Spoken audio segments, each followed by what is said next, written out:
Hi everyone, welcome back to the channel. The query we are discussing about today is taking coaching necessary for optional subject, whichever that is yours?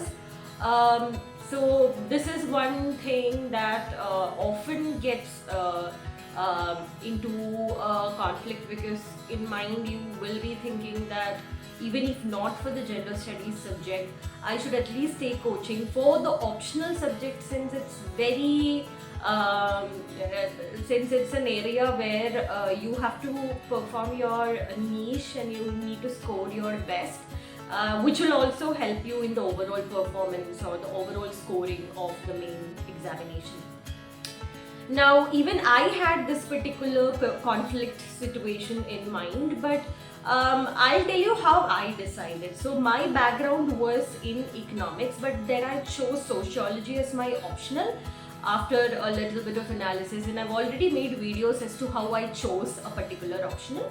But then, once an optional is chosen, I was confused how to move forward with it. So, initially, I looked at the syllabus of the examination, and then I found it to be like pretty manageable.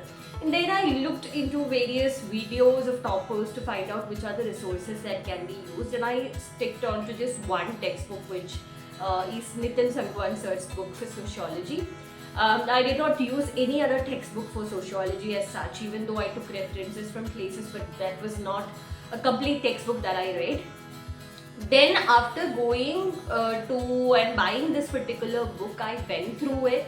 Then I started reading the concepts. As soon as I started reading, I also started understanding the concepts very well. And then therefore I did not feel the requirement of joining coaching at that point. Then the next step, once I had familiarized myself with the concepts, I wanted to test myself, for which I joined the test series.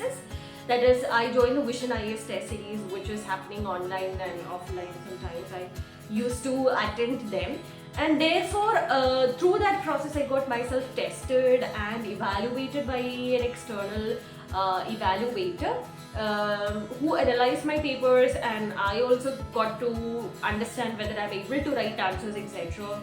And after doing all of these things, and after going through their model answer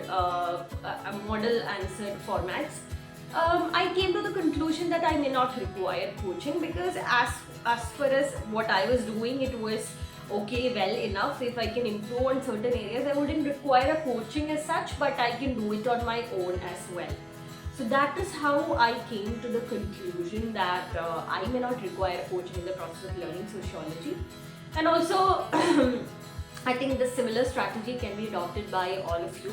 You have to understand the syllabus, go through the basic textbooks, write test series, and one more thing which you can do is look at the topper copies of that particular subject, because then you will understand the format where perfect answers are written, usually in the case scenario. So since your competition is with other people, you need to understand what is a good answer and whether your answers are rising up to the standard of a good answer. So that way you can look at the topper copies in there as well. And if you are, after doing all of these things as well, if you're not able to understand concepts, get clarity, move forward in answering those questions which come up in the exam, etc., that is where you require a coaching to happen. So I believe that you can use a similar strategy to with your optional subject as well. Don't randomly join a coaching in the first place and then decide whether it was relevant for you or not.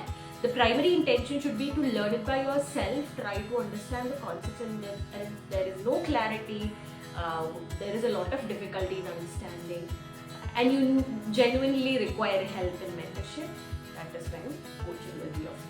I hope I have resolved your query with respect to this area. I hope you are preparing well. Otherwise, I'm here again to introduce you to my book, Defeat Discoveries. Defeat Discoveries is written to motivate you, to give you confidence to face the exam and all the challenges that come up in life. This is based on my experience of dealing with the examination as well as failures and challenges that came up on my way in preparing for the examination. So this is a piece of my heart which I dedicate to all of you. I hope it really helps you when you feel low, when you feel low self-esteem, when you resonate with people who have already gone through that path. There is nothing like it. You will feel the courage to move forward. So I hope you guys will check it out. I'll add the link of the book in the description box. Apart from this, if you have any queries with respect to any part of preparation, you may let me know in the comment section. That's all for the day. Until the next video, it's a goodbye from me. Thank you so much.